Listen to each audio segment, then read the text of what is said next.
request was made by Mrs. Mayo, Mrs. Whitmarsh. I didn't hear anything about it, and the way I found out about it is this report was actually posted on the FCMAT website.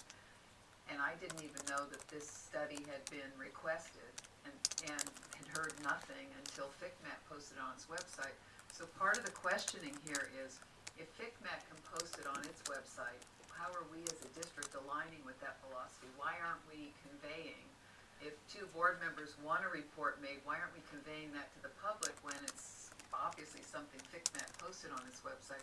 Why aren't we conveying to the public what we're investigating, what our practice is around these FCMAT reports? We should be very open and honest from the beginning and say, you know, what we're going to do with it, why we're commissioning it, what we're going to do with those results. If they can post it and we can't even bring up the fact we've commissioned it, that's what I think actually bothered the public I heard from is, you know, you can't go around expending public funds for reports that the public doesn't see.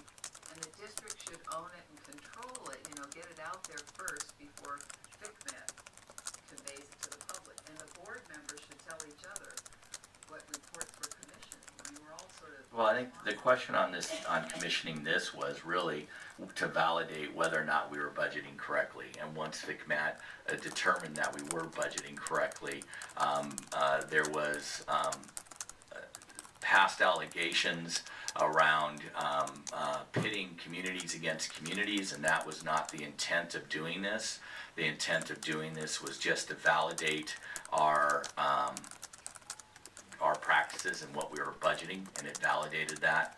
So to be honest with you, you know, it was trying to figure out, I mean, once we figured out that we were budgeting appropriately, we were looking just to move forward. Yes, I knew the FCMAT, whenever they do a study, they do publish it on their website, but again, the purpose of this one was to validate our numbers, which we were able to do, and to just sort of publicly bring it forward. When we received it in January, we were not looking to elicit any sort of conflict, but just to validate our numbers, and we were able to do that.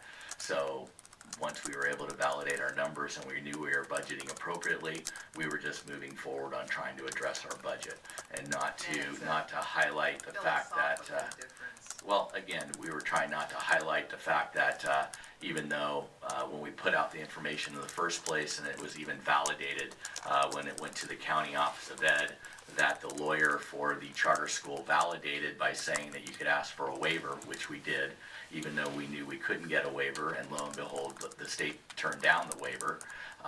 You know, just the fact that we were accused of creating conflict, and so we were not looking to create conflict, but to validate that we were appropriately budgeting.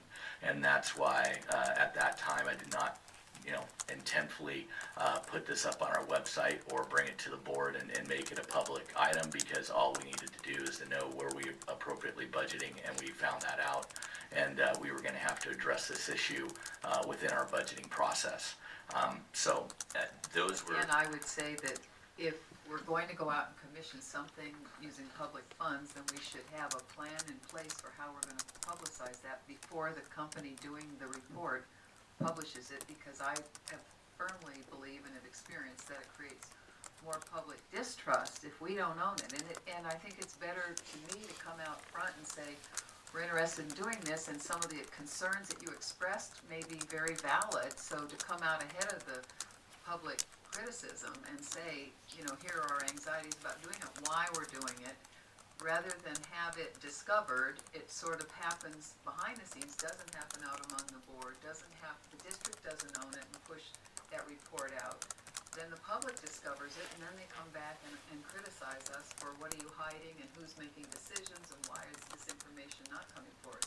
Then you end up, to me, with, I've fielded more controversy myself just as a board member over these reports than probably was necessary had we just announced to the public what we were doing and made sure that we released it in a timely manner. And it's been a difficult time when what it should be is information that we find useful, and the impression is we're holding on to these reports for some reason and not putting them out for the public. So, you know, I think if we want to pursue these in the future, I would highly suggest that we do it in a very public, open manner and discuss discuss what it is we're pursuing and why, and look to how we can, control the release of it in a way that we get there first instead of other people discover it or wonder what we're sitting on it for. Ms. Hanson, I can understand what you're saying, and it would be nice to be able to do that, but I do appreciate the fact that the superintendent realized that there was already animosity amongst the families left in Mount Diablo, knowing that the money is going, more money than we would like is going into the charter. And I do think if we had brought this up, now all it does is raise the issue again, and just will make people angry again, and we need to come together and work together, and perhaps, what you're saying about choosing to have them and with their purpose, but I think for this last one, this was probably very wise, just to and find out that sadly we were correct. Yeah, I would disagree, because I think the public, when things are presented to them openly and honestly, I think the public's able to understand what it is we're trying to do. And I actually also believe you shouldn't pursue something that you're not willing to express publicly. Ms. Hanson, I would If you're pursuing something, then I would say we need to make sure when we go after it that it's something that we wouldn't be worried about people discovering the results. It's like somebody told me once, don't ask the question if you don't already know the answer, because you might find out you didn't like the answer. Well, I'd respectfully disagree, because when we got the original FCMAT letter that validated what we had told the community about the past $3, the newspaper, as well as other community members who got up at the mic, accused us of lying and trying to create controversy between communities.